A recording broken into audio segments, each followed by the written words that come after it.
Hey guys, tonight we're diving into the stomach of a legend, Alexander the Great. The man who conquered half the known world before the age of, tamed wild horses as a teen, casually founded cities like he was playing ancient SimCity, and still had to decide every morning what to eat for breakfast? Was it roasted lamb in a golden bowl, boiled lentils in a battlefield tent, or just whatever didn't crawl away fast enough? Before we open his royal lunchbox, take a moment to like the video and subscribe, but only if you genuinely enjoy what I do here, and let me know in the comments where you're tuning in from and what time it is. I love seeing who's watching this at AM while eating cereal straight from the box like a true war general. Now, dim the lights, maybe turn on a fan for that soft background hum, and let's ease into tonight's journey together. Before he was Alexander the Great, he was Alexander, eat your porridge. Long before empire building, world conquest, and being mourned by 3 continents, young Alexander of Macedon started his days like every other noble boy, with a breakfast that was aggressively wholesome and suspiciously hard to chew. Picture a chilly Macedonian morning.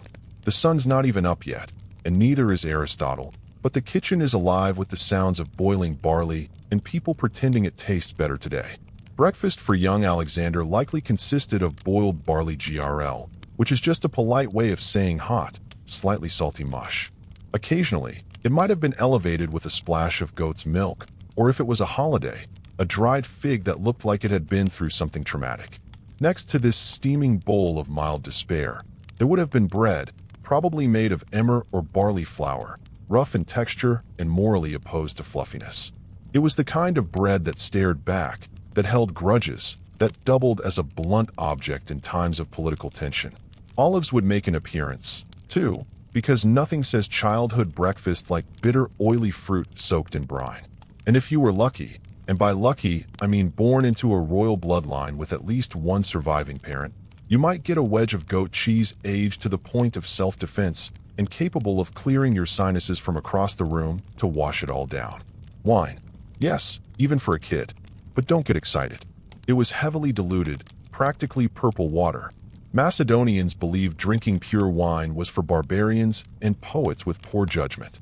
It sounds humble, and it was. But it wasn't because the Macedonian court lacked resources. No, Alexander's father, Philip II, deliberately raised his son in a culture of restraint. No luxury, no softness, just calories, protein, and the psychological conditioning of a man who would one day eat field rations in Persia without blinking.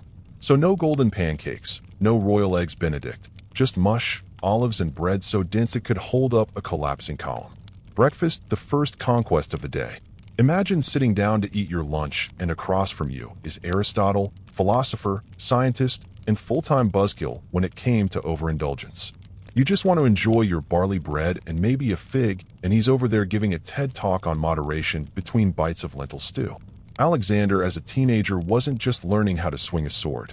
He was trained in ethics, logic, rhetoric, and probably which foods made you too lazy to conquer Asia. Aristotle, being a disciple of Plato and a fan of balance in all things, took personal responsibility for making sure Alexander's body and mind were equally fed, though probably not equally thrilled. Meals were opportunities for character development. If you reached for a second chunk of cheese, Aristotle was likely to raise an eyebrow and casually mention how gluttony dulls the soul and thickens the wits. Fun times. But this wasn't just some uptight food shaming. Aristotle believed food played a central role in shaping leaders. Too little, and you were weak. Too much, and you were decadent. Somewhere in between, you got an empire and a tight core. It's likely Alexander learned the difference between food for fuel and food for vanity during these lessons. Simple legumes like lentils were considered good for the soul, which is impressive considering they taste like disappointment unless aggressively seasoned. Meanwhile, anything too sweet, spicy, or luxurious was to be treated with suspicion, as if it might corrupt your morals and have you lounging in velvet by sunset. There's even some irony in how food became an educational tool. While most kids were learning the alphabet by scratching letters into wax tablets, Alexander was probably being quizzed on what Hippocrates thought about wine ratios and whether figs stimulated impure thoughts. This dietary philosophy stuck with him even when Persian cuisine was throwing its best at him.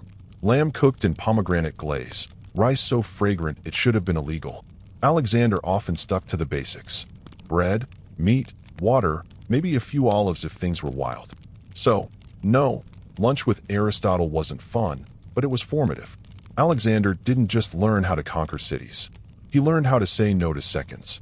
And that, in ancient Macedon, was leadership. If you've ever packed a lunch with love, hope, and exactly one slice of stale bread, congratulations. You may already qualify as a Macedonian field cook. The average midday meal in ancient Macedon wasn't about flavor. It was about not fainting in the sun while shouting military slogans. Alexander's daily lunch, especially before his campaigns, would have been modest to the point of austerity. We're talking about a rough chunk of barley or emma bread hardened to the consistency of ceramic tile. This was the kind of bread you had to earn the right to chew, preferably with a dagger and a prayer.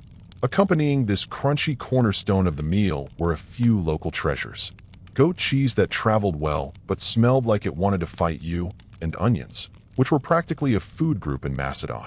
Onions were thought to promote strength and endurance, and evidently bad breath diplomacy. You might also get a small pouch of figs or dried dates, depending on the season and whether the supply caravan hadn't been eaten by wolves. These fruits were the ancient world's version of dessert: chewy, sticky, and with a texture somewhere between leather and regret. For protein, there might be salted or dried meat, typically goat or beef, sometimes boar if they'd just raided someone fancy. It wasn't juicy. It wasn't tender. It was the kind of meat that dared you to choke on it and win. And what did they drink if they were lucky? Diluted wine. If not, lukewarm water from a leather flask which had spent most of the day marinating in sweat and saddle dust. Refreshing. Technically, it's worth noting that Alexander ate the same food as his soldiers. He didn't send for exotic spices or request grapes peeled by hand. No, he sat in the dirt, tore off a piece of rock-hard bread, and chewed like a man trying to motivate an empire with his jaw strength alone. So, when we talk about the Macedonian lunchbox, don't picture a cute bento set. Picture a burlap pouch of calories that hated you just enough to keep you alive, functional, brutal, just like the man himself. Dinner with your father is already a tense affair when you're a teenager.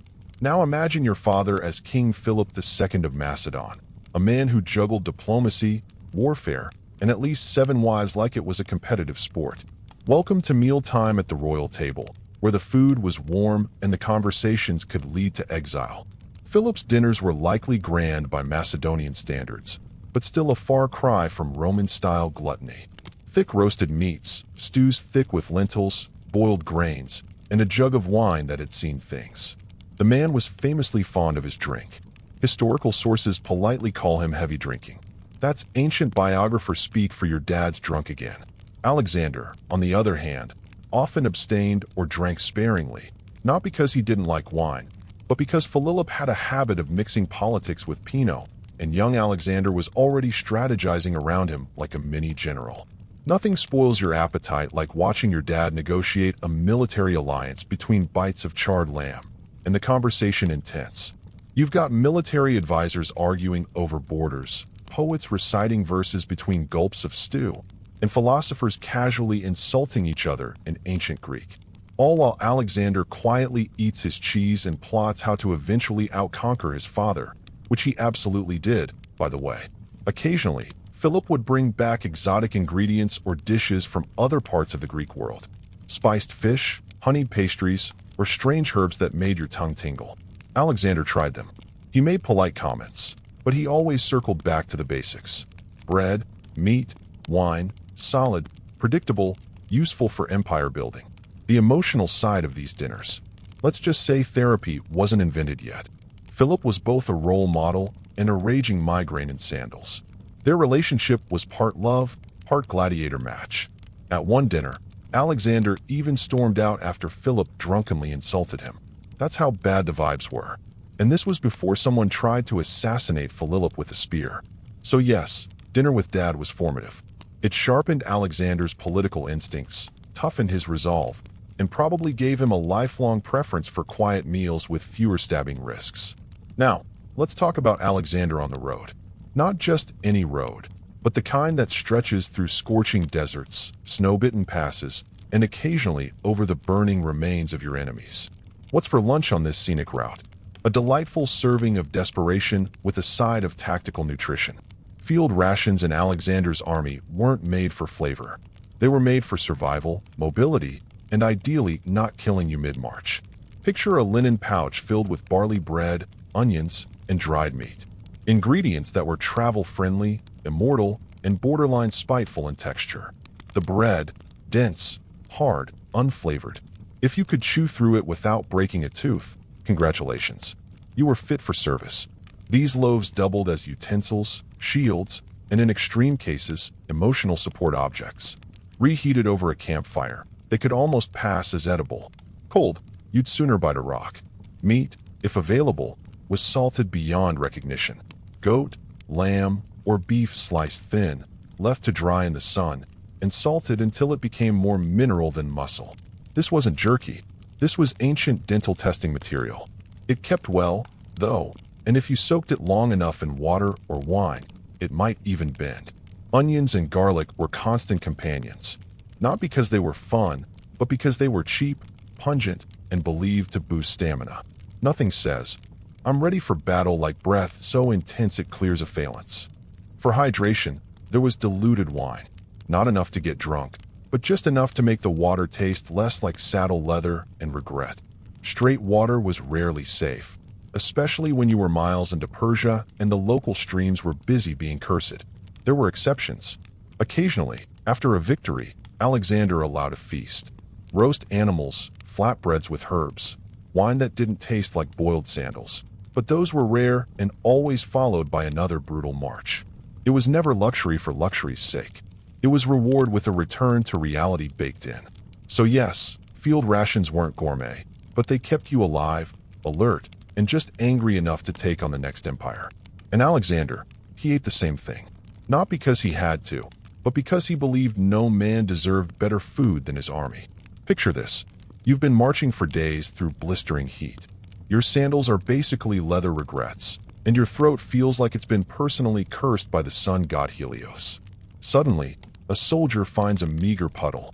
Not a spring, not a stream, just a muddy, probably frog-adjacent puddle, and scoops the water into his helmet. Now, here comes the historical part. That soldier offers it to Alexander, the king of kings, slayer of Persian armies, conqueror of worlds, and he just looks at the water, thanks the man, and then pours it onto the ground in front of everyone. It's one of the most iconic and dramatically parched moments of Alexander's life. Not because of what he drank, but because of what he didn't. But let's pause. Why a helmet? Because in the ancient world, cookware was optional, but helmets were standard. It was your drinking cup, your bowl, your head shield, your emergency chamber pot. Multifunctional, efficient, slightly unsanitary. Alexander's gesture wasn't about hydration. It was performance art with morale as the target. If he, the most powerful man alive, wasn't going to drink until everyone had water, then you, the foot soldier with sunburn and trench foot, could hold out, too. Was the water safe? Probably not. Ancient armies didn't exactly have Brita filters, but that wasn't the point. In one smooth motion, Alexander turned dehydration into team building. It's like a corporate trustful, but dustier and with more sandals. And the legend stuck. Writers like Arrian and Plutarch couldn't get enough of it. Because here was a man who didn't just lead by strategy. He led by staged suffering. He was hungry when they were. He walked when they did. And when the only water available looked like it came from a donkey hoof print, he still refused to drink before his men. It's honestly genius. Anyone can share a feast. But not drinking with someone. That's emotional warfare. So the next time you sip bottled water and complain that it's not cold, remember Alexander once looked at a helmet of lukewarm frog soup and said, "No thanks. I'll wait." And his army loved him for it. Conquering an empire has its perks. One of them, food upgrades. When Alexander marched into Persia, he wasn't just greeted by trembling nobles and abandoned palaces. He was greeted by banquets so rich they made Macedonian bread look like gravel in a napkin. Persian cuisine didn't mess around. These were the people who gave the world rice pilaf, saffron, stewed lamb with pomegranate reduction, and about types of sweet that all sounded vaguely like honey brick. Their royal banquets were architectural, gold dishes, crystal pitches, exotic fruits stacked like pyramids, and enough roasted meats to spook a small forest. And then there's Alexander, king of khaki porridge and philosophical restraint, walking into this culinary fever dream. It was like putting a Spartan in a Whole Foods. Did he indulge? Sometimes. He wasn't made of stone. Sources say he did try the saffron rice, the date-filled pastries, and the wine so strong it needed its own map. But overall, he kept his diet surprisingly modest. He still preferred bread, meat, and water over any jeweled stew or gold-dusted figure. This wasn't just personal preference. It was a statement. To Alexander, overindulgence meant softness, and softness in his worldview led to losing empires. So, while Persian nobles reclined on silk cushions, biting into stuffed quail, Alexander was still chewing on his trusty barley biscuit, likely wishing it had a bit more existential resolve. He did, however, let his men enjoy the spoils. After years of dust and boiled goat, they deserved a night or of gluttony. Roast lamb, grilled fish, honey cakes, all served on dishes so ornate they probably had their own inheritance plan. But Alexander, he stayed cautious. He'd seen what happened to leaders who let luxury dig in too deep. A soft belly made a poor shield on the battlefield. That said, he wasn't completely immune. A few Persian ingredients like rose water and cinnamon reportedly made their way into his meals. Flavor, after all, was not treason. So yes, Persia sent a buffet, and Alexander sampled it. But in the end, he still dined like a man with deserts to cross, enemies to chase, and a deep distrust of anything that sparkled on a plate. Alexander never actually sat down to dinner with Darius III, but he definitely sat down to dinner because of him. After chasing the Persian king across Asia like the world's most determined food delivery guy, Alexander eventually inherited more than just his throne. He inherited his entire dining setup. We're talking about a royal kitchen operation on steroids. Darius didn't travel with a few cooks and a pot. He traveled with hundreds of chefs, bakers, spice handlers, and professional food testers whose job was essentially, eat this in case it kills the king. It was less of a camp and more of a Michelin-starred military convoy. When Darius fled and left the dining tent behind, Alexander entered a world of decadence previously reserved for immortals and people with very fragile egos. Gold-plated dishes, tables groaning under slow roasted lamb, saffron rice, grilled fish wrapped in fig leaves, and sauces that had been aged longer than most Macedonian soldiers. How did Alexander react? Well, like a man raised on onions and skepticism, he sat bolt upright, reportedly ignored the couches, and ate quietly while everyone around him reclined, and tried not to make eye contact with the extremely intense conqueror. No slouching, no lounging, just chewing with purpose and possibly judgment. This wasn't rudeness, it was intentional signaling. Alexander wasn't about to get caught playing Persian prince cosplay. He wanted everyone, especially former Persian nobles now awkwardly handing him their loyalty, to know he was still Macedonian, still disciplined, and still very capable of kicking over the table if things got too soft. But let's not pretend he didn't enjoy the variety. Sources mention that Alexander adopted some Persian dining customs, like multi-course meals and the occasional floral-scented wine. He wasn't above appreciating good food. He was just above needing it. So no, he didn't dine with Darius in the traditional sense, but he dined in Darius's seat with Darius's silverware surrounded by Darius's terrified chefs, which in a way was even more satisfying. After all, revenge is a dish best served on a gold platter with a side of roasted goat and political domination. Alexander the Great was famous for a lot of things. Tactical brilliance, unstoppable ambition, world domination before the age of. But tonight's menu, wine. So much wine. Enough wine to make Dionysus say, "Hey, maybe pace yourself." Despite his usual restraint, there were moments, rare, theatrical, and slightly tragic, when Alexander leaned fully into the goblet.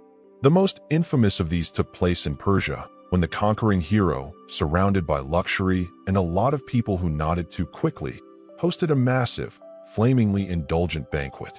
What was served?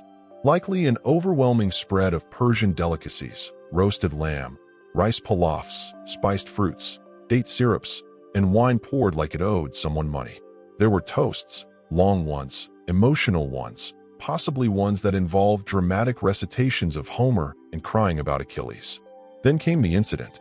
After many rounds of increasingly blurry diplomacy, Alexander, reportedly sloshed but still regal, decided to burn down the royal palace at Pepilolis. Why? Historians still argue. Some say it was symbolic. Others say it was revenge. A few suspect it was a drunk dare egged on by his equally plastered companions. You know how it goes. A little too much fermented grape juice, and suddenly you're torching a world wonder. Alexander woke up with the ancient equivalent of a hangover in a slightly charred empire. It may be the first recorded moment of post-wine regret in military history. This wasn't an isolated case of tipsy leadership. Other stories mention fights breaking out after banquets, including one tragic evening when Alexander, in a drunken rage, killed his close friend Cletus, the same man who had once saved his life in battle. That particular night ended with vomiting, tears, and a crisis of existential proportions. Just your average Friday in Babylon. The takeaway: for a man so obsessed with control, alcohol was his one blind spot. And the more success he had, the harder it was to keep the wine and the yes men from overflowing. So yes, Alexander drank occasionally too much. And when he did, he wasn't a king or a god. He was just a very drunk man with a very bad sense of scale and unfortunately access to torches. Marching into India was not just a geopolitical maneuver.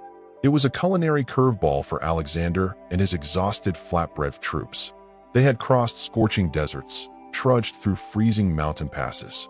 And now here they were, face to face with spices they couldn't pronounce and animals that looked like siege towers with tusks. Food-wise, India was a revelation. This was a land of lentils, rice, ginger, turmeric, tamarind, and enough chili-adjacent heat to turn a Macedonian solder's helmet into a steam room. Ancient sources, albeit vague and vaguely dazzled, describe how the army encountered entirely new flavors, curries, fragrant stews, and vegetables that weren't just boiled until emotional. Alexander reportedly welcomed it. Despite his taste for simplicity, he was curious, adaptable, and just self-aware enough to know that you don't insult local cuisine while you're still technically invading. He tried their food. He respected their traditions. He did not, however, learn to cook. That remained strictly someone else's problem. His men, on the other hand, did not adjust as gracefully. Macedonian soldiers were built for meat, bread, and grumpiness. Spiced lentils and strange fruits were met with suspicion, or in some cases public complaint loud enough to scare the elephants.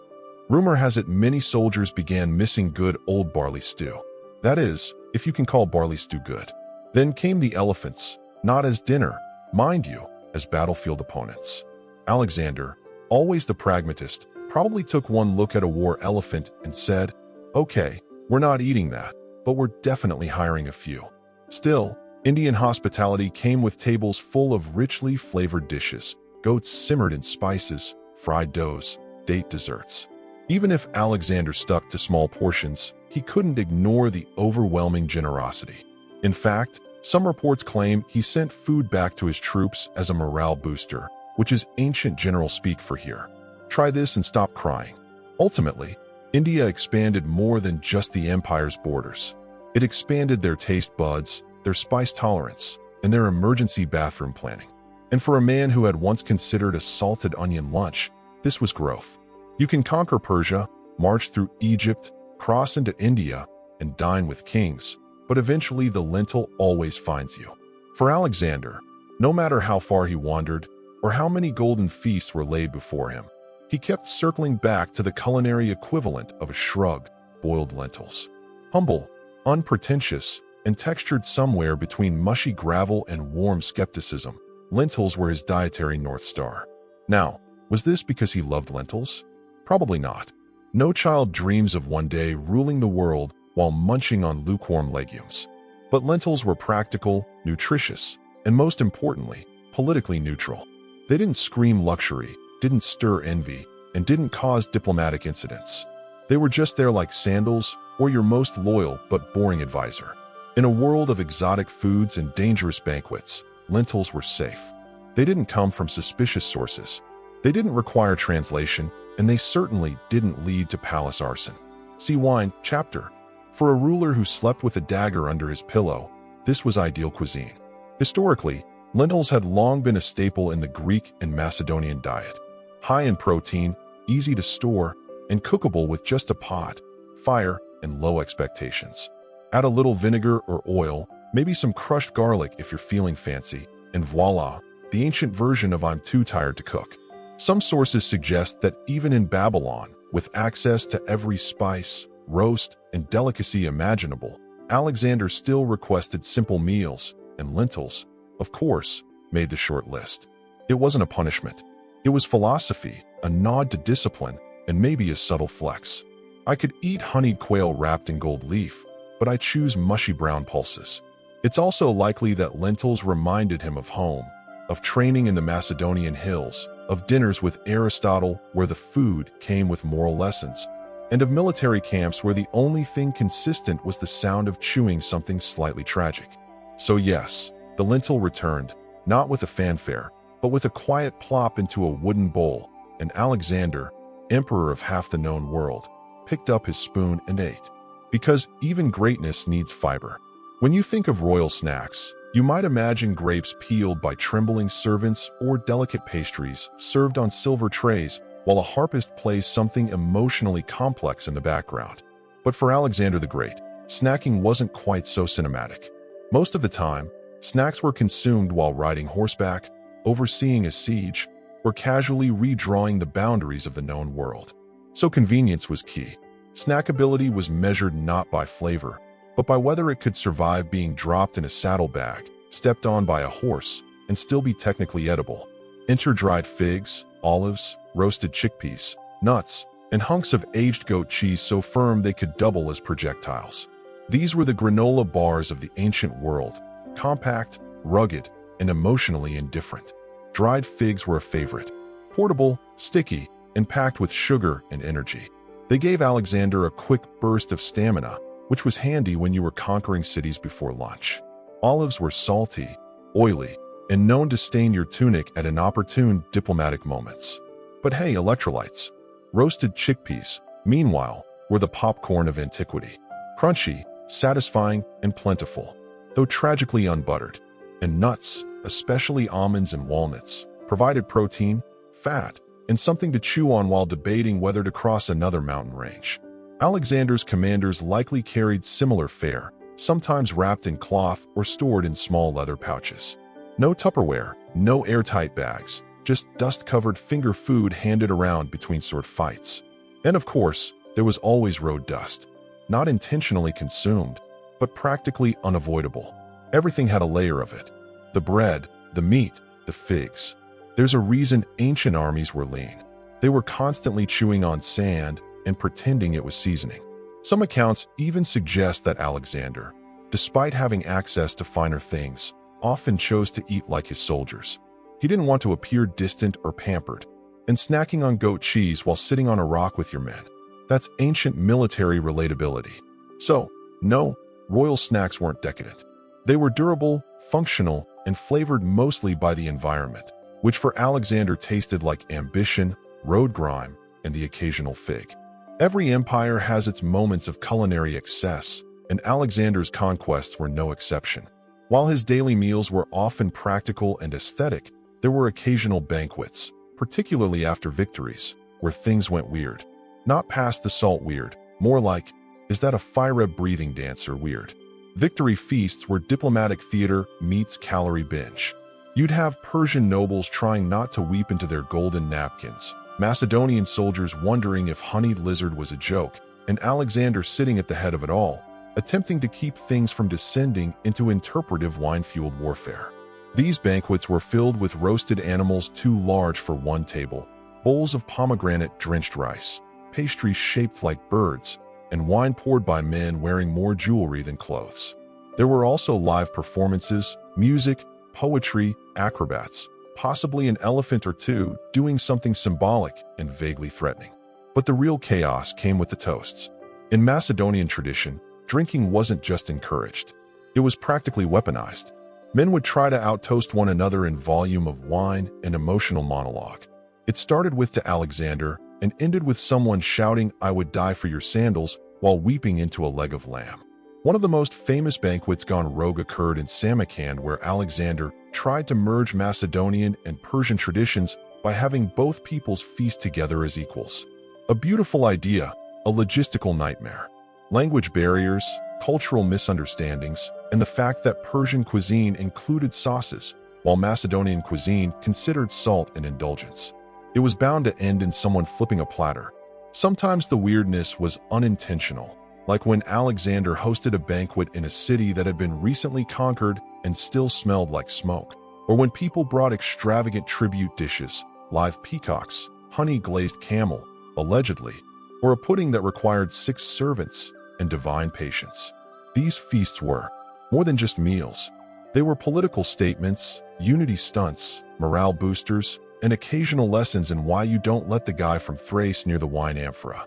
So yes, Alexander could throw a party, but even then he often ate sparingly, drank carefully, and watched everything like a man who knew history was always taking notes. By the time Alexander reached Babylon, he wasn't just a king. He was a global brand with a diet that now included elements from Greece, Persia, India, and whatever that thing was, they roasted in Bactria. Babylon, of course, rolled out the red carpet. And by red carpet, we mean feasts that made Olympic opening ceremonies look like potlucks. This was the culinary climax of his journey. Babylonian chefs were masters of opulence. They had access to grain-fed lamb, spiced date wine, cooked fruits, and endless sauces, all served with flair and usually on something gold. Meals came in courses with music, incense, and the faint scent of either glory or exhaustion, maybe both. Alexander's table was now a geopolitical event. Sitting beside him, Persian satraps, Indian emissaries, Greek generals, and probably a philosopher or two, pretending they weren't deeply uncomfortable with cumin. Yet, despite the spectacle, Alexander still ate simply most of the time. He didn't gorge. He didn't drape himself in honey. He kept the old habits: bread, meat, maybe a little wine, even as peacock stuffed with dates paraded by. One part discipline, one part political messaging. Yes, I rule the world, but I'm still humble enough to chew jerky like a field grunt. And then came the final feast. Accounts vary wildly, as ancient historians weren't exactly known for fact-checking, but most agree Alexander attended a massive banquet, possibly in honor of a god, a friend, or just surviving another Thursday. There was food, there was a lot of wine, and sometime afterward he fell ill. Was it poisoning, a fever, malaria, liver failure from years of high-functioning world domination? We'll never know. What we do know is that for days Alexander lay bedridden, unable to speak, eat, or rise. The man who'd consumed continents could barely sip water. There's no detailed record of his last meal. It probably wasn't grand.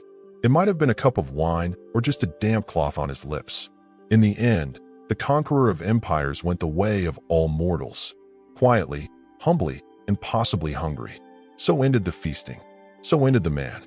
And in Babylon, the banquet tables were cleared, and history took its seat. Let's imagine just for a moment that Alexander the Great wandered into the modern world, dusty cape, sword at his side, a little confused by escalators, and found himself standing in line at a food court. What would he order?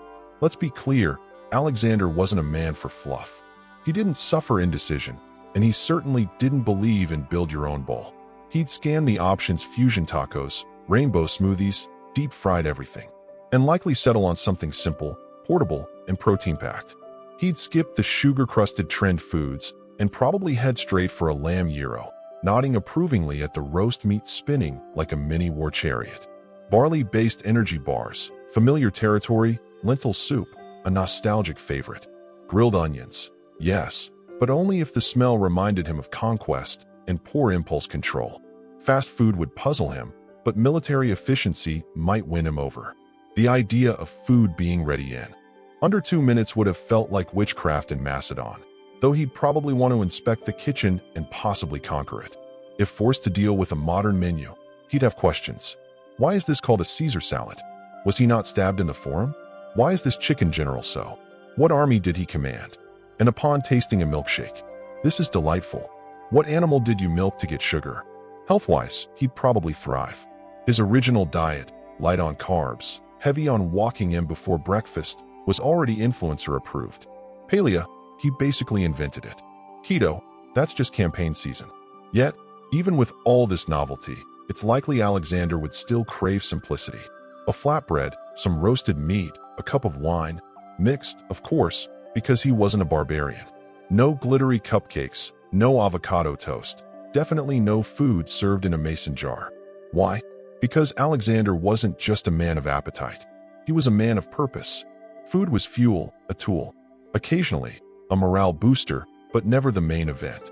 So, if you ever find yourself debating what to order while feeling deeply indecisive, just ask yourself, would Alexander eat this, or would he annex it? And suddenly, that lentil wrap might not look so boring after all. In the waning days of the ancient world, when the Mediterranean's greatest minds still gathered beneath colonnades and argued over the nature of the cosmos, a woman named Hypatia stood at the center of it all.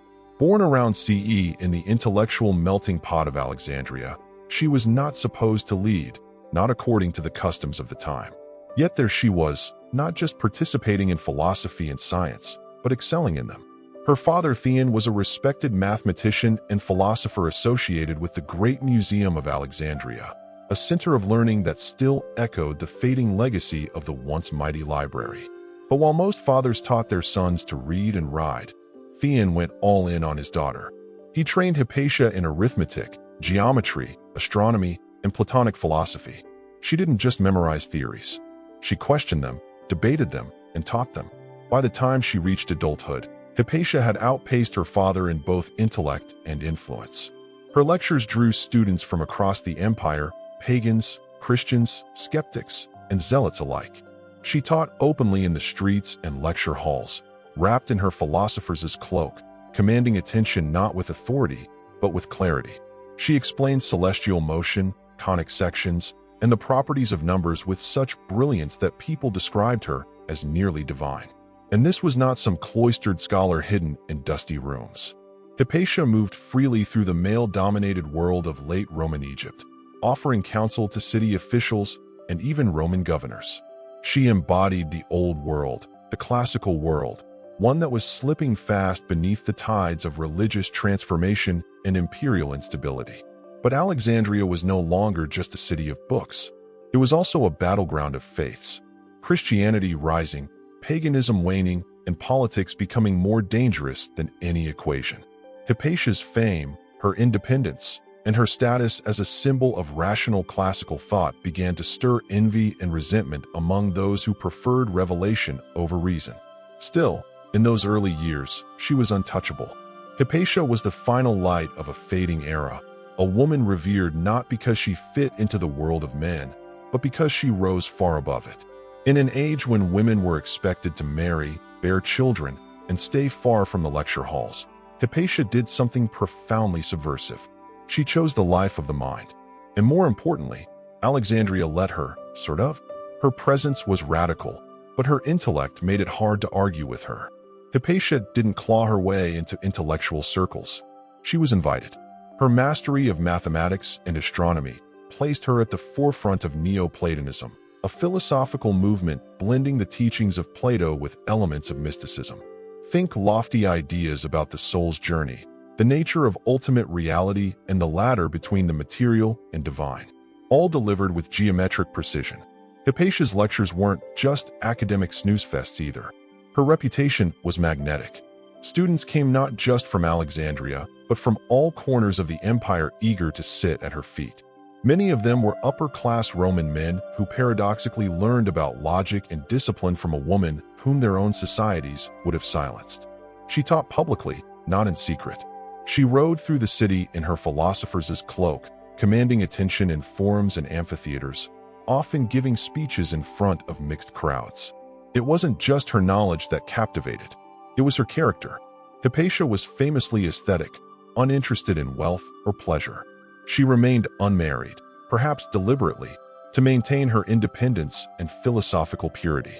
According to one story, likely apocryphal but still telling, when a student tried to pursue her romantically, she shut him down by flinging a bloody menstrual rag at him and declaring, "This is what you love, young man, not beauty." Point taken. Yet, despite her stoicism, she wasn't cold. Many of her students adored her, not just as a teacher, but as a moral guide. Some went on to become bishops, judges, and governors. In particular, Shoes of Serene, one of her most devoted students, later became a Christian bishop, yet maintained his reverence for Hypatia for life, writing letters to her that read like a combination of fan mail, philosophical inquiry, and spiritual therapy. She wasn't just a scholar. She was the embodiment of Alexandria's ancient soul, scientific, philosophical, tolerant, and dangerously brilliant in a world growing more intolerant by the day. By the time Hypatia reached her intellectual prime, the Library of Alexandria, once the crown jewel of human knowledge, was a ghost of its former self.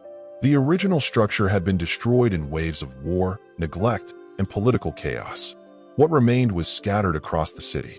Annexes, scrolls stashed in private collections, and a few scholars still clinging to the dream of universal knowledge.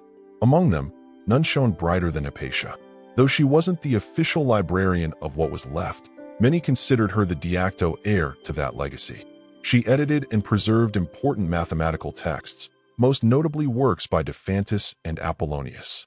Some scholars believe she even contributed to the design of the astrolabe and the hydrometer, tools crucial to astronomy and measurement. That's right, she wasn't just theorizing about the stars. She was helping build the instruments used to observe them. And then there was her commentary on Ptolemy's Est, a complex astronomical treatise filled with math-heavy models explaining planetary motion. Most people couldn't even pronounce it, let alone improve it. But Hypatia's revisions made the work more accessible for future generations, ensuring its survival through the ages. Ironically, her edits would become standard in Arabic translations centuries later, long after the Roman world had forgotten her name. But Hypatia wasn't hoarding knowledge. She believed in sharing it relentlessly. Her classroom was wherever she stood. Whether diagramming Paraba or deconstructing Plato's forms, she never treated science and philosophy as separate domains. To her, they were united, the mind and the cosmos, one vast interconnected system. This belief made her revered but also vulnerable. Because Alexandria was changing, Christian bishops were gaining power. Temples were being converted into churches, and suspicion of pagan knowledge was growing. Hypatia, a philosopher rooted in classical tradition, began to be seen not just as a teacher, but as a threat. A woman who taught astronomy instead of theology, who questioned rather than obeyed, who remained publicly unaffiliated with any religion. It didn't matter that some of her students were Christians or that she showed no open hostility to the church. What mattered was the symbolism. Hypatia represented the old world, one of reason and inquiry. And in a city that was turning toward dogma, that was more dangerous than any scroll. By the early 5th century, Alexandria was no longer the serene cradle of learning it once aspired to be. It was a pressure cooker of religious fury, political rivalries, and street-level violence. Hypatia, whether she liked it or not, had become more than just a philosopher. She was now a symbol, and symbols tend to attract mobs. The tension in the city was palpable. On one side stood the pagan and intellectual elite, still clinging to the remnants of Greco-Roman culture. On the other, the rising tide of Christianity, no longer a persecuted faith, but now an assertive, politically dominant force. And in the middle were Roman administrators trying to hold the peace with all the effectiveness of a man trying to mop the ocean. The newly appointed Christian bishop of Alexandria, Cyril, was ambitious, influential, and eager to cement the church's authority over the city. His rival was Orestes, the Roman governor, a Christian himself, but politically cautious and somewhat more tolerant of Alexandria's traditional pluralism. The two men loathed each other, and in that boiling cauldron of hostility, Hypatia unintentionally became a lightning rod. She had the respect of Orestes, often serving as a trusted advisor, but she remained staunchly neutral in religion, refusing to convert, refused to take sides, and refusing to disappear. That in a time when neutrality was seen as betrayal was a problem. The Christian population, particularly its more militant factions, began whispering that Hypatia was the reason Orestes and Cyril were locked in conflict, that she was casting spells, manipulating politics with pagan sorcery, holding Alexandria back from its Christian destiny. It was, of course, nonsense. But when a city is drunk on zeal and blood, nonsense spreads faster than reason. At the same time, a group known as the Parabolani, essentially religious enforcers or monks with muscles, were gaining influence under Cyril. Originally created to tend to the sick and bury the dead, they increasingly resembled a paramilitary force, enforcing church authority on the streets. And there was Hypatia, brilliant, independent, respected by Roman power, unrepentantly pagan in her worldview, calmly riding her chariot through town like she didn't have a target painted on her back. But in Alexandria's new order, no one stood above the crossfire for long. Cyril of Alexandria did not come to power with meek intentions. Succeeding his uncle Theophilus as bishop in CE, Cyril inherited a church ready to dominate, and he had no interest in being merely a spiritual leader. He was a man who wielded theology like a sword and politics like a dagger. And Alexandria, fragmented by ideology, was the perfect place to wage his campaign. Cyril's mission was twofold: to root out heresy and to assert the supremacy of the church over civil authority. And he wasted no time. He closed novitiate churches, expelled Jews from the city, and expanded his influence over both the pulpit and the street. His sermons didn't just inspire, they mobilized. He knew the power of spectacle, of aligning divine rhetoric with physical force, and the parabolani, that unofficial militant arm of the church, became his boots on the ground. Naturally, this didn't sit well with Orestes, the imperial governor. Though a Christian, Orestes upheld Rome's long-standing policy of religious tolerance. He resisted Cyril's aggressive moves, particularly those that infringed upon civil law. Their relationship went downhill faster than a marble rolling down a temple staircase. Orestes tried diplomacy. He tried containment. What he got in return was violence. When a Christian mob attempted to assassinate him, hurling stones during a public address, and one monk, Ammonius, was arrested and executed for the attack, Cyril hailed him as a martyr. The rift was now an open wound, and caught in this high-stakes power struggle was Hypatia, respected by Orestes, resented by Cyril's followers, and impossible to ignore. She wasn't overtly political, but her intellect and influence made her a threat. Her very existence undermined the idea that wisdom flowed only through the church. A woman, a pagan, an astronomer, and a close advisor to Cyril's greatest political enemy. It didn't matter that Hypatia had no army, no ambition for office. In a city where theology and power were now indistinguishable, neutrality was the most dangerous position of all. And Cyril's silence on the growing whispers against her would prove deafening. Because in Alexandria, when people start pointing fingers at witches, it's only a matter of time before someone lights the fire. By CE, Alexandria had become a city where truth was no longer required for conviction, only suspicion and a crowd. Hypatia, once celebrated across the empire as a philosopher of unmatched brilliance, was now being recast in darker tones by her enemies. Whispers spread like plague that she was a sorceress, that she kept Orestes under her spell, that she was plotting against the church. None of it had any factual basis, but facts were no longer fashionable. Much of the propaganda against Hypatia played on her visibility. She was a public figure, riding in her chariot, teaching in the open, consulting with high officials. That sort of confidence in a woman, no less, offended the rigid worldview taking root among Alexandria's religious hardliners. To them, Hypatia represented everything that was wrong with the old world. She was female, philosophical, and defiantly unconverted. Rumors claimed she worshipped demons, that she practiced dark arts, that her astrolabes were magical instruments used to bend the will of men. In reality, they were just scientific tools. But science, in an age gripped by religious extremism, can look an awful lot like sorcery to those who don't understand it or don't want to. One story even accused her of preventing reconciliation between Orestes and Bishop Cyril. The logic was as follows. Hypatia advised Orestes. Orestes opposed Cyril. Therefore, Hypatia must be the root of the conflict. A tidy little syllogism. Convenient, simple, and lethally wrong. The streets buzzed with unrest. It was no longer a matter of if something would happen to Hypatia, but when and how violently. The parabolani, once caretakers of the poor, had fully transformed into zealots itching for a cause. And the city's Christian majority, already primed to see Hypatia as a dangerous pagan witch, needed only the faintest nod to act. That nod never came publicly from Cyril. He was too careful for that. But his refusal to condemn the rumors, to quell the hysteria, to publicly defend a woman he surely knew was innocent, spoke volumes. Silence, after all, is just another kind of signal. And so the trap closed slowly, invisibly around Hypatia, not with chains, but with whispers and pointed fingers. The kind of prison you never see until it's too late. It happened in the spring of CE. Hypatia, now in her mid-s, still rode her chariot through Alexandria's streets, still taught her students, and still dared to exist in defiance of the narrative her enemies had crafted. She likely knew the danger. The glances had turned hostile, the whispers sharper, and the atmosphere thick with menace. But she carried on, a living rebuke to fanaticism.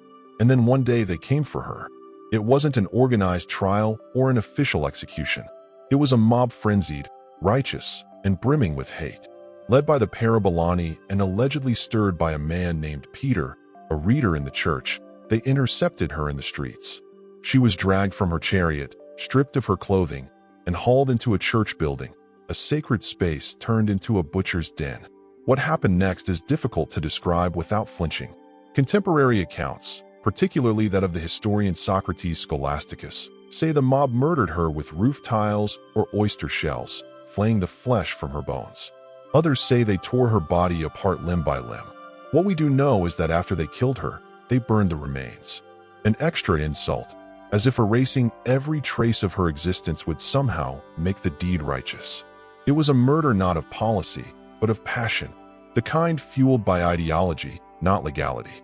No trial, no verdict, just execution by rage. Alexandria lost more than a woman. That day, it lost its last voice of the classical tradition, its last public philosopher, and arguably its last claim to the cosmopolitan spirit that had once defined it.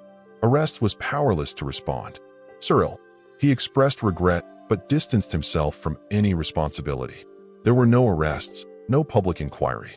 The silence that had preceded Hypatia's death was followed by more silence, and then gradually forgetting. But the damage was done.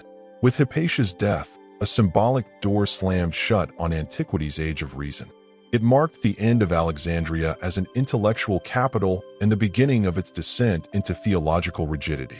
Her mutilated body was the final punctuation mark on centuries of slow cultural erosion. A scholar was killed. A world was lost. In the weeks following Hypatia's brutal murder, Alexandria fell eerily quiet. Not because peace had returned, but because something essential had died. The streets still bustled. Churches still rang with chants. Bureaucrats still stamped scrolls. But the soul of the city, that open exchange of thought, that synthesis of Greek philosophy, Roman governance, and Egyptian mysticism had dimmed forever. There was no justice for Hypatia, no trial, no restitution. Arrests already weakened eventually disappeared from the historical record. Some say he left Alexandria too politically isolated to govern. Others say he was recalled to Rome. Either way, the one man in power who had tried to shield her was gone. And Bishop Cyril, he emerged from the crisis stronger than ever. Though Cyril denied involvement in her death, many saw his silence and rhetoric as tacit approval. He made no effort to punish the killers. He never condemned the act publicly. In time, he was even canonized. Saint Cyril of Alexandria, remembered more for his battles against heresy than the philosopher whose blood had been spilled under his watch. As for Hypatia, her legacy was swiftly buried, not just physically, but intellectually. Her name was scrubbed from many records. Her writings were lost, her teachings attributed to others, her contributions to mathematics and astronomy scattered across history with faint traces of authorship. In the blink of a historical eye, one of the most brilliant minds of late antiquity was turned into a whisper, but whispers linger. Centuries later, Hypatia's story began to resurface. First in the writings of Renaissance humanists who saw in her a martyr for reason. Then in Enlightenment salons where she became a symbol of intellectual freedom suppressed by dogma. By the th centuries, she was elevated once again. The woman philosopher, the last guardian of Alexandria's ancient wisdom, a tragic figure whose death marked the twilight of classical civilization. Still, what we know about Hypatia today comes largely from the accounts of men. Students like Shoes, historians like Socrates Scholasticus, and chroniclers from a later time trying to piece together a shattered mosaic. The woman herself, her voice was silenced, but her silence became thunder. Despite the centuries of silence, Hypatia refused to be forgotten. Her name, once nearly erased, resurfaced in every age that questioned authority and valued the pursuit of truth. She became more than a historical figure. She became a symbol, not just of a murdered scholar, but of an idea. That reason must stand its ground even when the world turns violent. During the Renaissance, thinkers rediscovered her story and held her up as a martyr to ignorance. In the Enlightenment, philosophers and skeptics pointed to Hypatia as proof of what happens when religion crushes inquiry. Voltaire wrote of her with fury, portraying her death as the final nail in the coffin of classical learning. She was cast as a tragic heroine in plays, poems, and later novels. Often exaggerated, yes, but always admired. In modern times, her story has inspired scientists, feminists, and secularists alike. To mathematicians, she's one of the earliest recorded women in the field, a forerunner to those still fighting for representation in STEM today. To women in philosophy, she's an ancient pioneer, one who didn't just participate in intellectual life, but helped shape it. And to humanists, she's a stark reminder of how fragile knowledge can be when confronted by fear. But Hypatia's legacy is more than symbolic. Though most of her written work has vanished, scholars suspect her influence remains embedded in the survival of Greek mathematical texts. Her editions and commentaries likely became the versions that filtered into Arabic and later European scholarship. So even in silence, her fingerprints remained on the instruments of learning. There's a profound irony in that. The mob that tore her apart sought to destroy not just the woman, but everything she stood for. And yet, Hypatia endured, not in temples or churches, but in the minds of generations who refused to let her name vanish. Today, statues bear her likeness, schools carry her name, and thinkers from all walks of life invoke her memory when the world begins to slip into ignorance. She stands not just as the last light of Alexandria, but as a challenge to each of us to speak clearly, think boldly, and never cower before the mob. Because truth, like Hypatia, may bleed, but it does not break. Beneath a quiet stretch of the Italian Alps, just from Turin, lies a secret that defies belief. It's not marked on any old map, nor advertised to tourists. There are no Roman ruins, no medieval cathedrals. Instead, concealed beneath the mountain village of Vidraco is an immense hand-carved underground complex, a labyrinth of sacred chambers known as the temples of humankind. And for nearly 2 decades, no one outside a small spiritual community even knew they were there. This isn't some minor cave with a few fresco. The temples stretch across 5 levels connected by passageways, spiral staircases, and domes that could rival the architecture of great cathedrals. They are covered in sacred art, mosaics, stained glass, cosmic symbology, and golden altars, all chiseled, painted, and installed by hand. It's as if someone tried to recreate the Sign Chapel underground, then added Egyptian hieroglyphs, Buddhist mandalas, Mayan glyphs, and galactic maps for good measure. And who built it? Not the Vatican, not an esoteric order with centuries of tradition. No, it was a relatively unknown spiritual collective calling themselves Damanhur, named after the ancient Egyptian city, believed to be the center of Horus worship. Founded in, the group envisioned a society based on harmony, self-sufficiency, and spiritual evolution. The temples were their physical manifestation of that dream, a sacred space meant to realign human consciousness with the universe. Construction began in, spearheaded by Oberto Ialdi, a former insurance broker turned mystic visionary. Without permission, without blueprints, and using only hand tools, Audi and his followers burrowed into the rock beneath a private house. They worked at night, used removed soil to landscape the hills, and told no one. It was a kind of spiritual resistance, building in secret what they believed could not be built in public. And they got away with it for years. No one suspected that behind the unassuming facade of a countryside home, a team of artists, engineers, and believers was carving a subterranean wonder. Not until a disgruntled former member tipped off the authorities in the S and the Italian police, expecting to find a bunker or tax shelter, came face to face with one of the most astonishing underground structures in modern Europe. The temples of humankind didn't appear out of nowhere. They were the result of a grand, highly unconventional vision born in the mind of a man named Oberto Iradi, later known to his followers as Falco. In the S, Iraldi wasn't yet a spiritual guru. He worked a fairly ordinary job as an insurance agent in northern Italy. But beneath the surface, he was obsessed with metaphysics, reincarnation, ancient civilizations, and what he called the memory of the cosmos. Edie claimed that from a young age he experienced vivid past life memories. Not just vague impressions, but detailed visions of lives spent in lost civilizations, including Atlantis and ancient Egypt. He believed these memories weren't fantasies, but blueprints. And one of those blueprints, he said, was for a temple, not metaphorical, but literal, a sanctuary for spiritual awakening, to be hidden underground and constructed by a community united in purpose. So he gathered a small group of like-minded individuals in the Alpine foothills. They shared his dream of a self-sufficient, spiritually evolved society. The group took the name Damanhur after the Egyptian city of the same name, believed to be the home of Horus worship and esoteric knowledge. Their mission wasn't to start a new religion, but to build a new kind of society, one that balanced science, art, ecology, and spirituality. Damar grew quietly. Members gave up their previous lives to join communal living in the Italian countryside. They practiced meditation, sacred dance, and a made-up language they believed enhanced communication on a subtle level. They developed their own currency. They studied ancient texts and claimed to communicate with trees. To outsiders, it all seemed charming at best, eccentric at worst. But to followers, they were laying the groundwork for a cosmic rebirth. Beneath all of it, though, was the real secret. Construction had already begun. Irati claimed he had seen the temple in visions and believed it was his destiny to build it.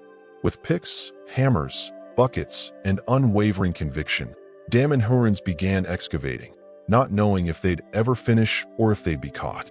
They weren't just digging into stone. They were digging into belief itself. And shaping a sanctuary meant not for the present, but for a future they believed was coming. From the outside, the house at the top of the hill in Vidraco looked utterly ordinary. Just a modest alpine home, perched quietly above the valley. But beneath its floors, behind a secret trap door hidden under a carpet, lay the mouth of an ever-growing tunnel. It was here, under cover of night and silence, that the people of Damhur undertook what can only be described as an architectural miracle, building a sprawling underground temple by hand. Construction began in. There were no cranes, no backhoe, no engineering teams in hard hats, just a handful of people with pickaxes, hammers, and lanterns. They tunneled into solid rock with basic tools, removing the debris bucket by bucket, often working through the night to avoid detection. The excavated earth was quietly distributed across the landscape, used to shape gardens and terraces, leaving no sign that anything was happening below. It was incredibly dangerous. The work wasn't sanctioned. There were no safety codes. A single mistake could have triggered a collapse and buried them alive.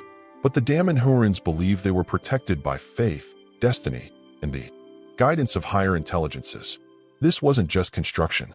It was sacred ritual. Every strike of the hammer was a devotional act. Ialdi or Falco claimed he had already seen the temple in a vision. Every room, every hall, every golden altar. His sketches guided the layout. Domes representing different spiritual principles interconnected by passageways filled with art and light. Each chamber had a function, meditation, healing, energy alignment. The architecture was driven by sacred geometry and esoteric symbolism, not modern utility. Even as more members joined the project, the secrecy held. Families passed down stories of their children growing up playing above the temple floor, completely unaware of what was beneath their feet. Somehow, for nearly years, no neighbor reported strange activities. No curious locals stumbled into the wrong doorway. No authority knocked at the door. By the early they had carved out an underground space large enough to house several floors of elaborately decorated halls without a single outsider knowing. It was a feat of human persistence, madness, artistry, or perhaps all three. They weren't just building a temple. They were defying the modern world by proving something ancient could still be born hidden beneath it. For nearly years, the temples of humankind remained one of the best-kept secrets in modern Europe. But as with all secrets, this one eventually surfaced. Not with a whisper, but with a bang. A former Daemon member, bitter over a dispute with the leadership, decided to report the existence of the underground complex to the Italian authorities. He claimed there was an enormous illegal structure buried beneath the Alps, one not registered, not inspected, and definitely not approved. To the government, it sounded absurd. An entire temple system built by a cult without anyone noticing. Still, officials were obligated to investigate. When police arrived at the site in Vidraco, they expected at most an unauthorized basement or perhaps a small bunker. What they found was beyond anything they had prepared for.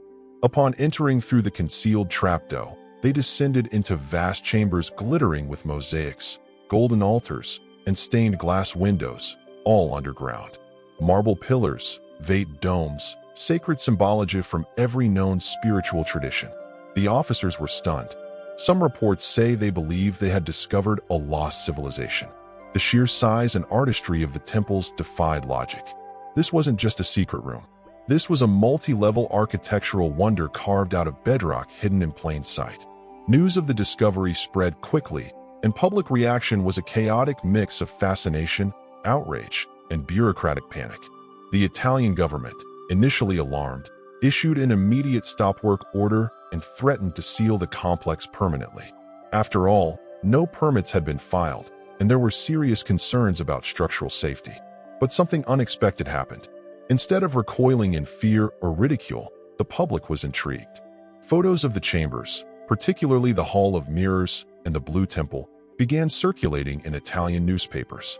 People were captivated. Who were these people? How did they build this? And why? Daemon, now facing extinction or acclaim, chose to open its doors. They invited officials, journalists, even skeptical scientists to tour the temples. And what they saw was undeniable. Not the work of a cult, but a monumental artistic and spiritual endeavor. In trying to bury their vision, Daemon had created a marvel. And now the world wanted in. Once the cat was out of the cosmic bag, there was no going back.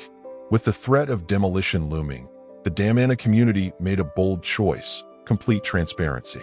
Rather than deny or hide their creation, they invited the world inside. It was a calculated risk, but it paid off spectacularly.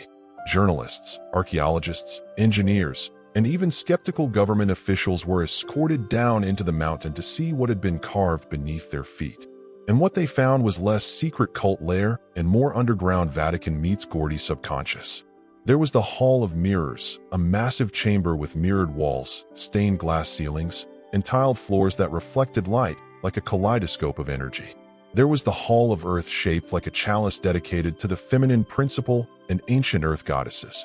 Each temple was designed with precision, not only artistically, but energetically aligned with what the Daemonhurans believed were synchronic lines, cosmic pathways of energy crisscrossing the earth.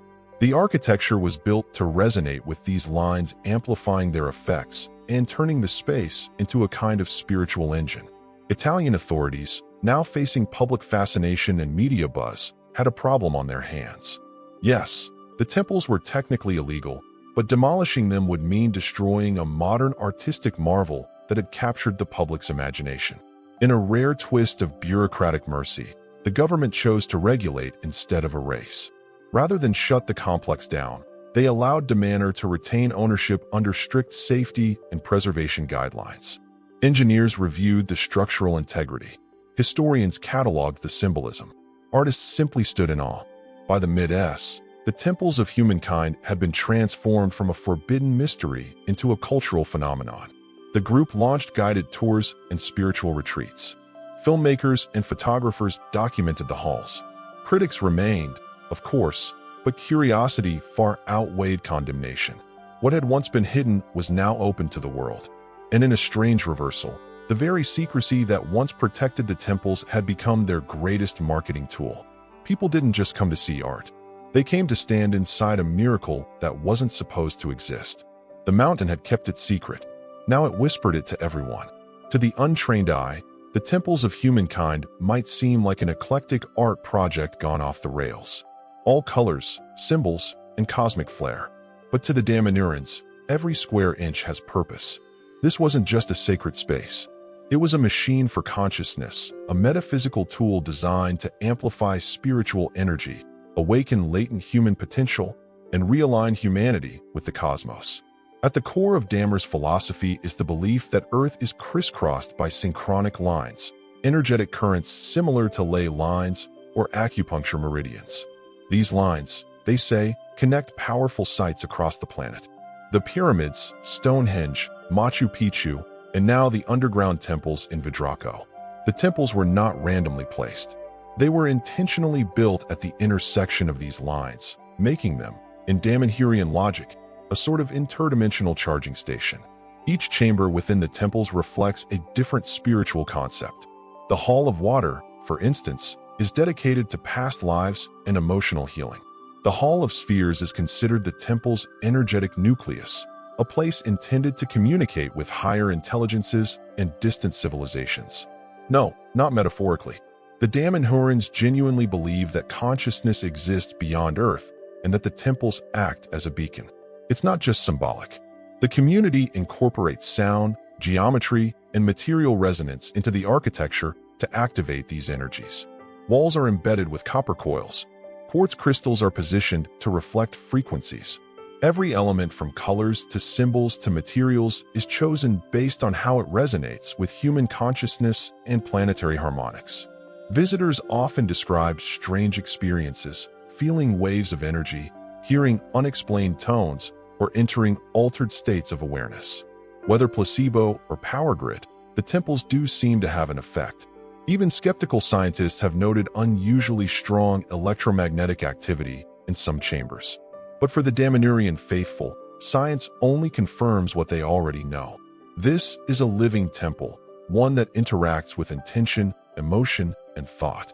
It is a bridge not just between Earth and the stars, but between what we are and what we could become. In their eyes, the temples of humankind are not a relic of the past, but a prototype for the future. While the underground temples are the most visually spectacular part of Damanhur, they are only one piece of a much larger spiritual experiment. Above ground, the Federation of Daman functions as a kind of intentional micronation, complete with its own constitution, currency, schools, and even timekeeping system. That's right, they use their own calendar, which started in the year the Federation was founded. In Damanhurian reckoning, we are currently in year sum. The community is organized into eco-villages, each with a specific purpose: farming, arts, research, healing, or temple work. Daily life blends the mystical with the mundane.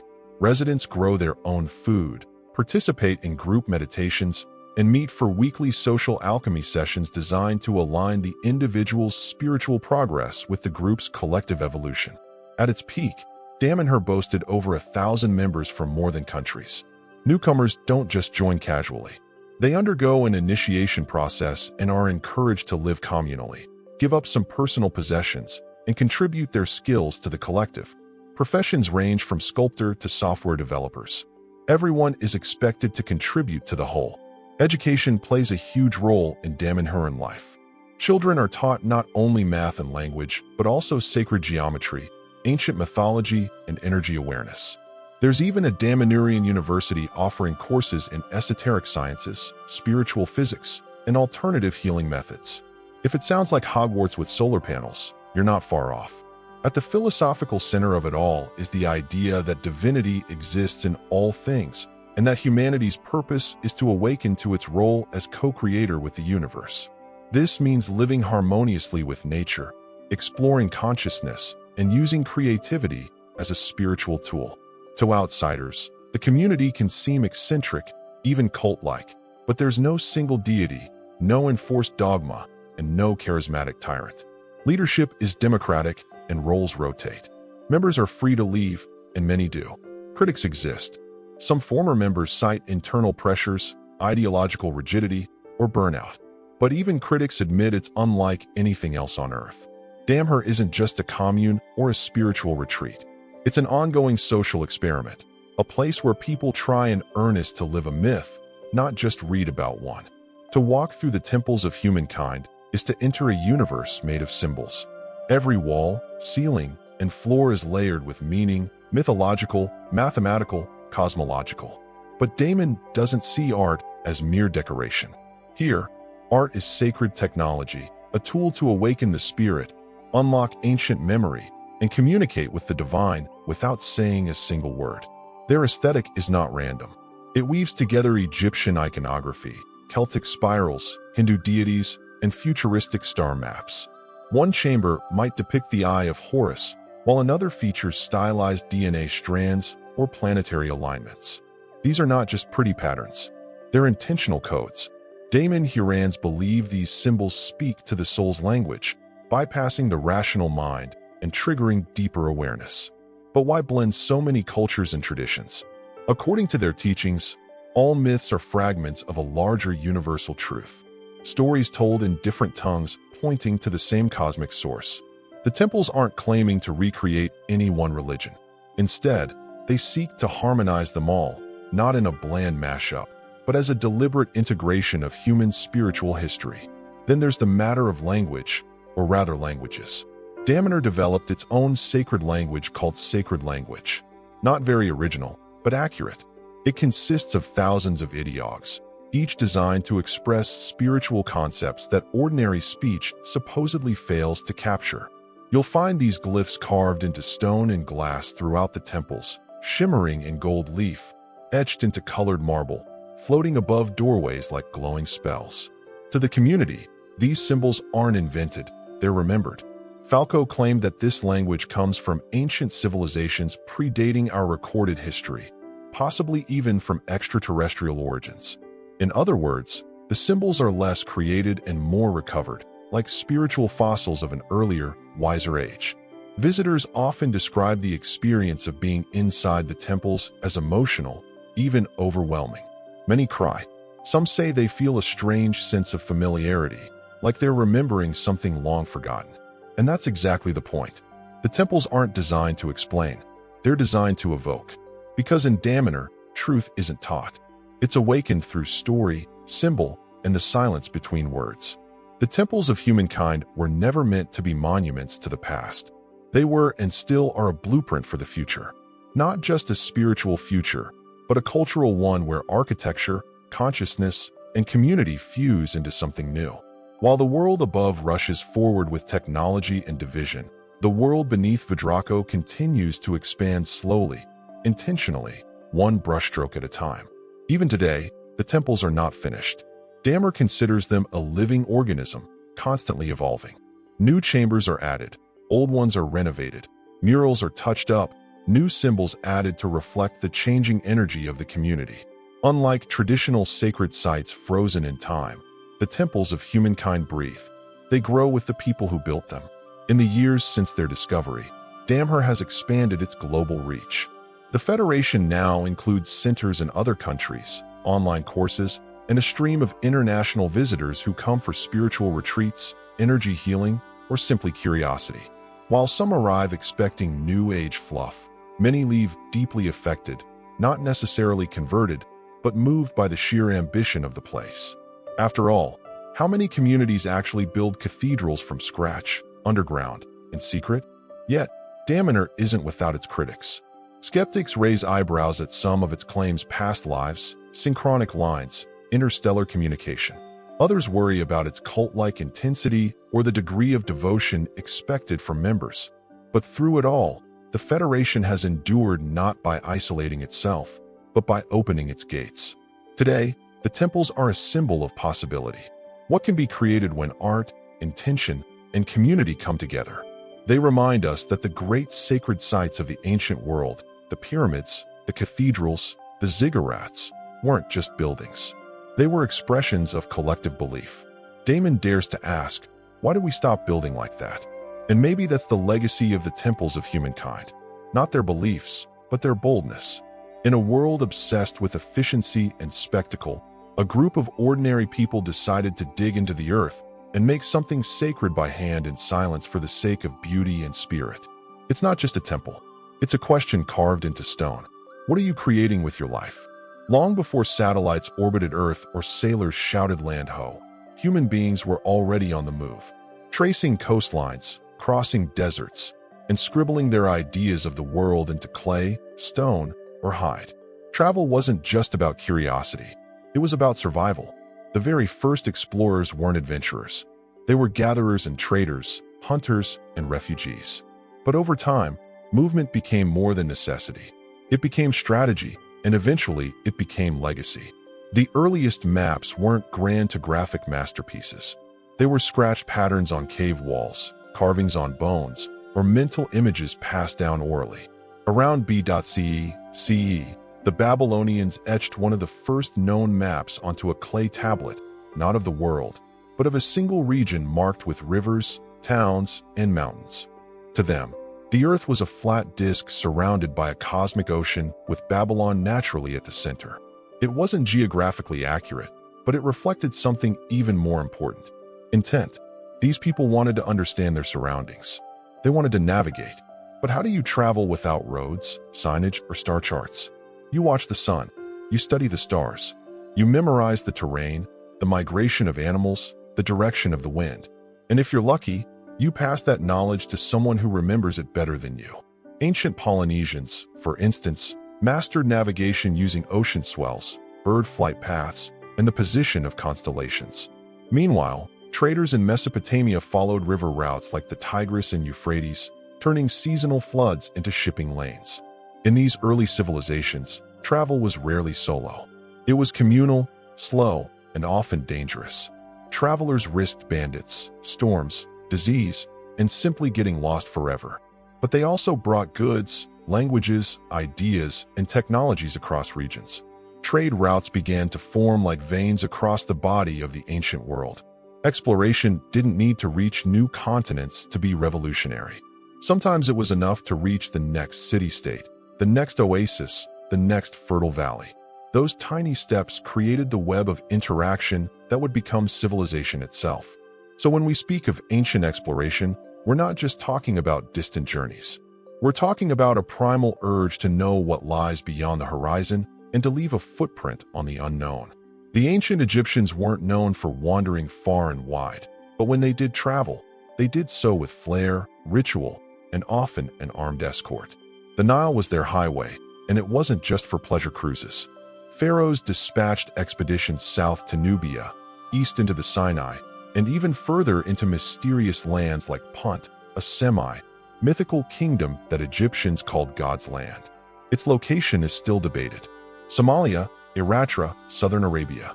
No one's quite sure, but what's certain is that the Egyptians sent ships there loaded with goods and prayers, hoping to return with incense, gold, exotic animals, and a sense of divine prestige.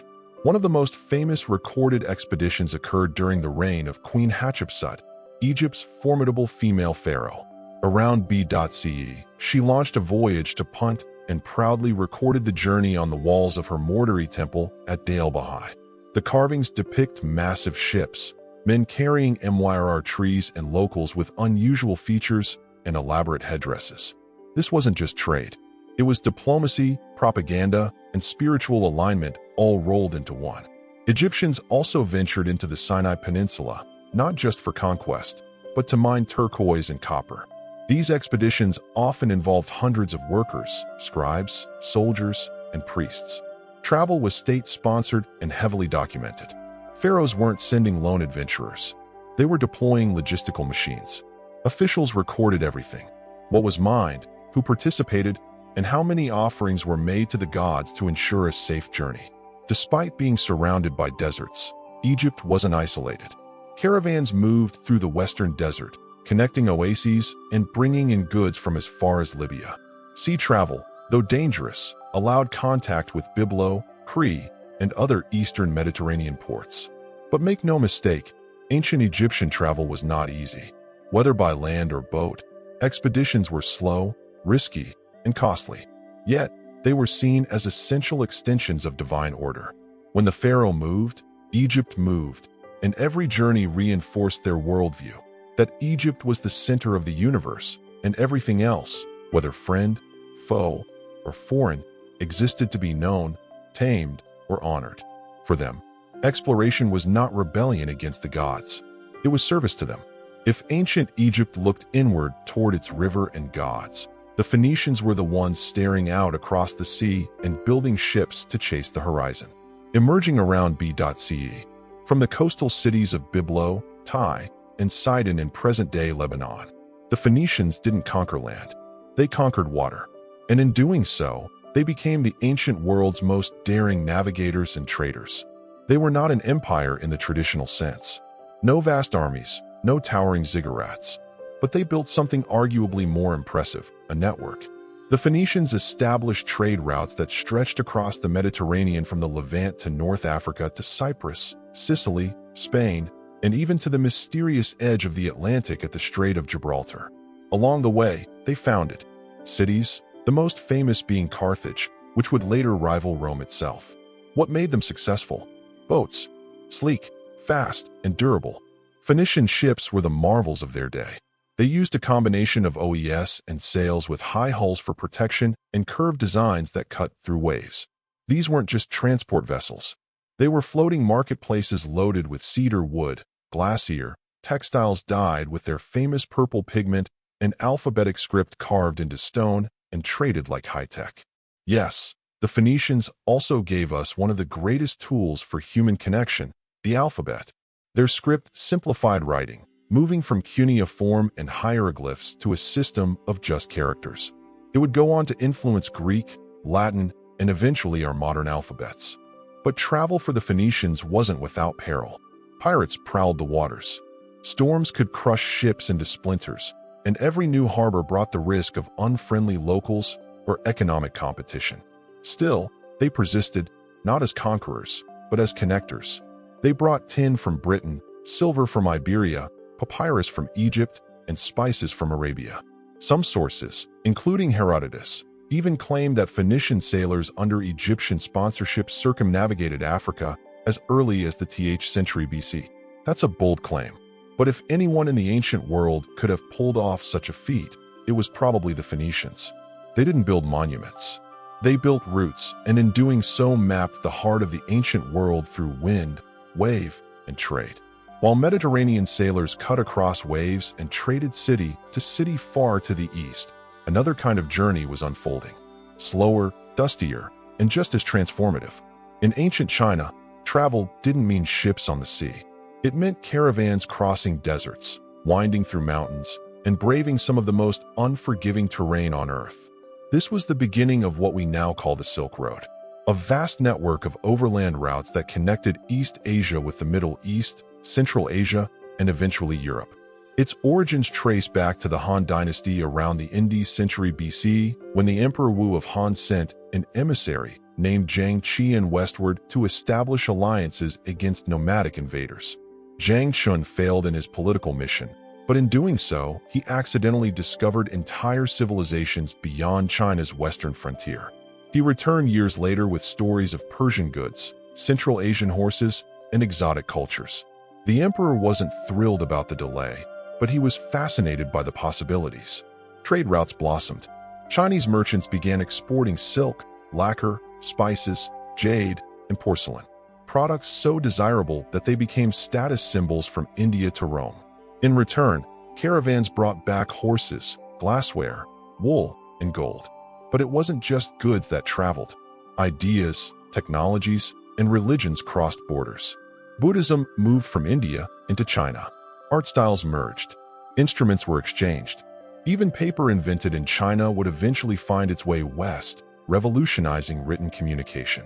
But Silk Road travel was brutal. Caravans crossed the Tlamacan Desert, nicknamed the place from which no one returns. Sandstorms could bury travelers. Thieves lurked in remote passes. And the sheer distance thousands of miles from Chiangin, modern Xi'an, to cities like Samarkand or Antioch could take months or even years. Travelers relied on oases where small trading cities flourished like green jewels in the desert. Dunong, Kashgar, MV. No single empire controlled the whole road.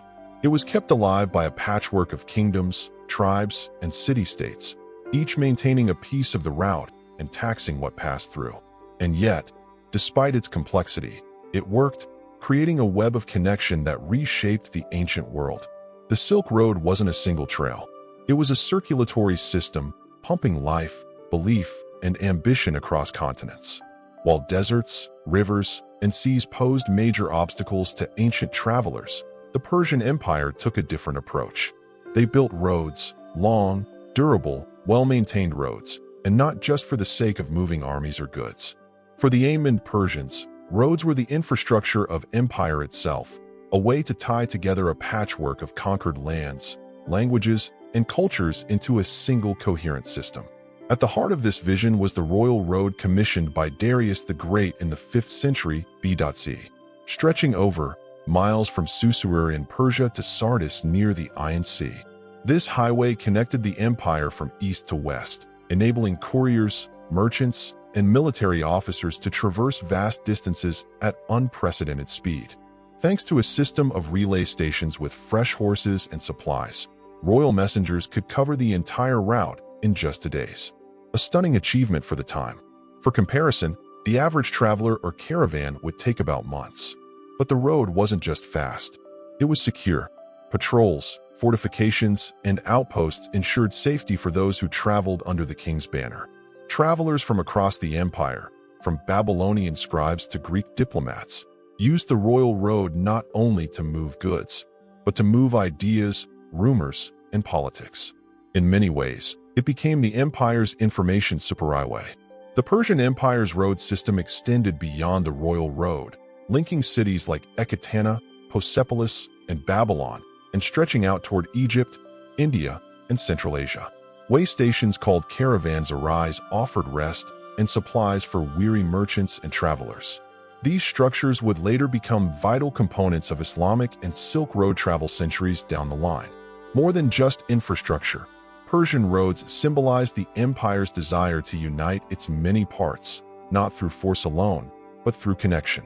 By standardizing coinage, weights, and languages used for official communication, the Persians made it easier for people to interact, trade, and participate in the imperial economy. In a world where most movement was slow and chaotic, Persia offered something revolutionary: order, structure, and a system designed for long-distance travel. In short, the Persians didn't just rule an empire. They engineered it. The Greeks weren't empire builders in the traditional sense. Not early on, at least. What they were, however, was incredibly curious. From Herodotus to Theus, Greek travelers roamed the ancient world seeking knowledge, trade, and sometimes just pure wonder. Exploration for them wasn't always about conquest. It was a way to ask questions, collect stories, and map the unknown. One of the earliest and most fascinating explorers was Theus of Massalia, modern Marseilles, who around BCE sailed beyond the known world through the Straits of Gibraltar up the Atlantic coast, and allegedly all the way to a mysterious northern land he called Thursday. Many scholars believe he may have reached Iceland or Norway. He described strange phenomena like the midnight sun and frozen seas, things Mediterranean readers thought were mythical. But Pythus wasn't a mythmaker. He was a scientist with a sailor's heart. Meanwhile, in the eastern Mediterranean, Greek merchants and philosophers traveled across Egypt, Persia, and India. Alexander the Great's campaigns in the 10th century BC blew the Greek world wide open, creating the Hellenistic era where Greek became a lingua franca from Athens to Bactria. Cities like Alexandria, Antioch, and Susia became crossroads for goods and ideas. Travel was no longer an exception. It was an expectation. Then came the Romans, the engineers of empire. The Romans took travel and paved it quite literally. With their famous road system, they connected cities across Europe, North Africa, and the Middle East. At its peak, the Roman Empire boasted over m of roads, including more than m of stone-paved highways. Roads like the Via built in BCE were feats of engineering designed to last, and many of them still exist today. Roman roads served the military first, enabling legions to move rapidly to crush rebellions, but they also enabled commerce, postal services, pilgrimages, and even tourism. Wealthy Romans visited Greek temples, Egyptian pyramids, and spa towns in Gaul. Guidebooks and travel anecdotes became popular reading. To the Romans, travel wasn't just practical. It was a statement. Roads proved the empire's reach. If a road led to your town, it meant you mattered. And with every mile laid in stone, Rome reshaped the ancient world's sense of distance and connection.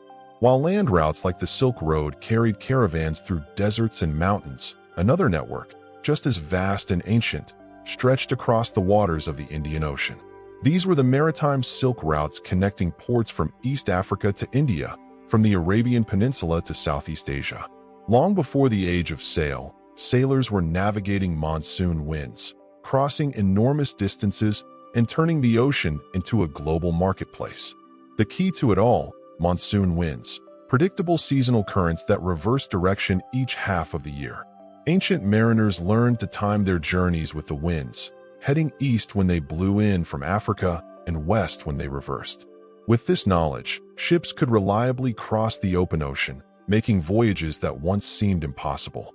Indian merchants sailed from Gujarat and the Tamil coast, exporting spices, textiles, gemstones, and ivory. In return, they imported horses, incense, gold, and even exotic animals. Arab traders from ports like Aden and Oman carried goods to and from the Persian Gulf, while East African merchants in places like Raptor traded ivory and tortoiseshell. Chinese vessels, especially during the Han and later Tang dynasties, also ventured into the mix, exporting silk, ceramics, and lacquer. By the st century CE, Greek and Roman ships were arriving in Indian ports like Barak and Musaris, bypassing overland routes entirely. A Roman-era guidebook, The Periplus of the Erythraean Sea, describes in detail the bustling trade ports, goods exchanged, and routes followed by sailors across the Indian Ocean. This wasn't speculation. It was a manual for navigating global commerce. But the sea wasn't just a place of trade. It was also a highway for ideas. Buddhism spread from India to Sri Lanka and Southeast Asia via maritime routes. Islamic traders later carried their faith across the Indian Ocean, shaping entire coastal cultures in East Africa and the Malay world. Unlike the often militarized overland empires, the Indian Ocean trade network thrived on pluralism and cooperation. Ports became melting pots of language, religion, and cuisine. A Tamil merchant, a Swahili sailor, a Yemeni imam, and a Chinese diplomat could all do business in the same harbor. In this ancient sea, the tides didn't just carry ships. They carried civilizations. Not all ancient travel was driven by trade, war, or empire. For millions, the most powerful reason to journey was faith. Sacred sites, holy rivers, and distant shrines drew pilgrims across continents, often at great personal cost in search of healing, enlightenment, or divine favor. These were not mere vacations. They were spiritual tests, acts of devotion in motion. In ancient India, pilgrimage was central to Hindu and Buddhist life. People traveled to bathe in the sacred Ganges, visit shrines like Varanasi or Bodh Gaya, or climb high into the Himalayas to seek out mountain hermitages.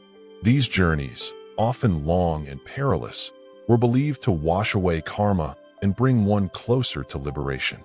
Buddhist monks journeyed not just within India but beyond, spreading their faith along trade routes into Sri Lanka, Central Asia, China, and beyond. In Greece, pilgrims flocked to oracles like Delphi, where the priestess of Apollo spoke in riddles believed to reveal divine insight. Others visited healing sanctuaries like Epidaurus, where offerings and rituals were performed in hopes of curing ailments. These sacred journeys doubled as social and economic events with vendors, entertainers, and civic ceremonies making pilgrimages community affairs. In the Roman Empire, religion was interwoven with state identity. Pilgrimages to temples and imperial cult centers were both acts of piety and political loyalty.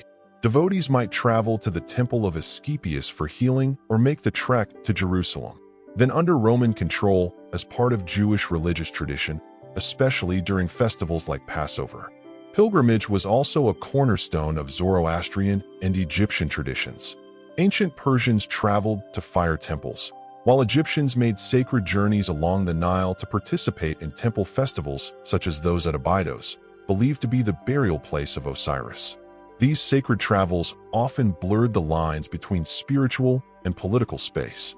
Roads were maintained not just for armies or merchants, but for the faithful. Shrines emerged along trade routes, and temples doubled as inns for pilgrims. As a result, pilgrimage helped knit together vast regions with shared belief systems and sacred geographies. Ultimately, these journeys were more than physical. To travel in devotion was to symbolically leave behind one's ego, comforts, and attachments and return transformed. The body moved across the land, but the soul journeyed far deeper. By the time the ancient world gave way to the medieval era, the foundations of global connectivity had already been laid, not by emperors alone, but by the countless travelers who braved the unknown. Merchants, pilgrims, explorers, and scholars had woven together a vast web of routes, overland and maritime, sacred and commercial, peaceful and perilous. What they left behind was not just footprints, but a legacy of exchange of goods, ideas, faiths, and technologies that would shape civilizations for centuries. Travel changed everything. The spread of writing systems like the Phoenician alphabet helped standardize communication across borders. Religious movements, Buddhism, Christianity, Zoroastrianism, and later Islam all owe their global reach to the steady footsteps of wandering teachers and believers. Spices from India flavored Roman feasts. Chinese silk adorned Parthian kings. African gold crossed the Red Sea and ended up in Persian treasuries. But travel also reshaped how people thought about the world. Ancient geographers like Eratosthenes calculated the Earth's circumference with remarkable accuracy using little more than sun angles and logic. Strabo and Ptolemy mapped continents using second-hand reports and daring assumptions. Even inaccurate maps were steps towards something larger, a vision of a connected Earth where distant people were no longer myth, but fellow humans on different roads. These roads, rivers, and sea lanes would eventually evolve into the great trade networks of the medieval and early modern worlds. The Silk Road would merge into Islamic caravan routes. Roman roads would be walked by Christian pilgrims. Indian Ocean sailing knowledge would be inherited by Arab, Chinese, and eventually European navigators. Perhaps most remarkably, the spirit of ancient travel, this urge to reach out beyond the known, endures.